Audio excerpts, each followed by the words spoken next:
सर्दियों की रात थी। शादी का माहौल पूरी तरह से रंगीन था। ढोल नगाड़े और हंसी ठिठोली से माहौल में गर्माहट थी। लेकिन सर्दी अपनी जगह कायम थी। हर तरफ गहनों और मेकअप से सजी महिलाएं दिखाई दे रही थीं। पर उनमें से एक चीज खास थी। ज्यादातर लड़कियों ने स्वेटर या किसी भी गर्म कपड़े को पहनने से मना कर दिया था। अरे सर्दी कैसी भी हो, शादी में स्वेटर पहन लिया तो पूरा लुक खराब हो जाएगा, रीना ने कहा, जो खुद तो कांपते हुए अपनी साड़ी के पल्लू को कसकर लपेट रही थी। साइड में खड़ी नेहा, जिसने एक सुंदर साड़ी और ऊपर से ब्लू स्वेटर पहना था, यह सब देख रही थी। उसने हंसते हुए कहा, तो तुम्हें फैशन चाहिए स्वास्थ्य? रीना ने तुरंत जवाब दिया, अरे शादी का मौका है, फैशन दिखाना जरूरी है। अब सर्दी झेल भी लेंगे, लेकिन स्वेटर पहनकर बिल्कुल बोरिंग लगूंगी। नेहा मुस्कुराई और बोली, तो फिर यह फैशन शिमला मनाली जाते समय क्यों गायब हो जाता है? वहाँ क्यों बड़े बड़े जैकेट कोट पहन लेते हो? तो नेहा का सवाल पर रीना चुप हो गई।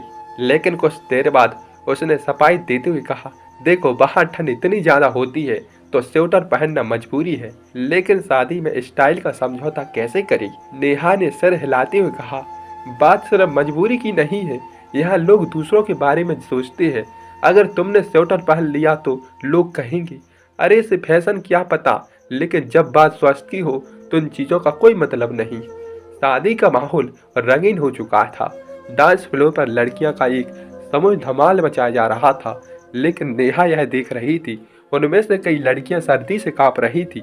कुछ ने अपनी सर्दियों के पल्लू को कसकर लपेट लिया था, तो कुछ ने तो गर्म पानी के लिए वेटर्स को परेशान करना शुरू कर दिया था। नेहा ने अपनी सहेली प्रियंका से कहा, तुम्हें लगता है ये सब अपने फैशन के लिए झेल रही हैं? प्रियंका ने हंसते हुए जवाब दिया, बिल्कुल, लेकिन शादी का मजा तो यही है, सर्दी भी लग जाए तो याद बनती है। नेहा को यह सब थोड़ा अजीब लग रहा था। उसने सोचा, क्या यह सच में जरूरी है हम अपनी सेहत से समझौता करें सिर्फ इसलिए कि हमें दूसरों को प्रभावित करना है?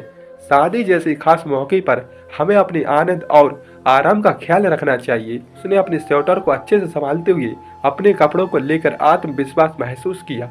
नेहा ने अपने इंस्टाग्राम पर एक तस्वीर डाली जिसमें साड़ी के साथ ब्लू स्वेटर पहने थी। उसने कैप्शन में लिखा, स्वेटर के साथ साड़ी में कैसी लग रही, कमेंट में बताइए।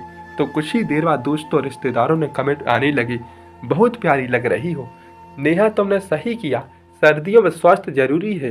यह सब पढ़कर नेहा को अच्छा लगा। उसने सोचा शायद उसने सही फैसला किया है। नेहा को याद आया, बचपन में उसकी माँ हमेशा कहती, सर्दी सेहत पर असर डालती है, फैशन बाद में भी किया जा सकता है, लेकिन सेहत का ख्याल पहले रखना चाहिए। उसे याद आया, शिमला और मनाली जैसी जगहों पर सब लोग घूमने जाते हैं। वहाँ बड़े बड़े स्वेटर, जैकेट और शॉल में लिपट के जाते हैं। वहाँ कोई यह नहीं सोचता वे कैसा दिख रहे हैं। वहाँ हर कोई आराम गर्माहट को प्राथमिकता देता है। शादी खत्म होने के बाद नेहा ने देखा कि रीना और बाकी लड़कियां जो सर्दी में कांप रही थी, अब घर जाने के लिए दौड़ रही थी। उसकी नाक लाल हो चुकी थी, पेट ठंड में कांप रही थी। रीना ने नेहा से कहा, यार तुम सही थी, मुझे स्वेटर पहन लेना चाहिए था, अब लगता है बुखार आ जाएगा। नेहा ने मुस्कुराते हुए कहा, देर आए दुरुस्त आए, अगली बार शादी में सेहत को प्राथमिकता देना। फैशन तो वैसे भी कभी किया जा सकता है।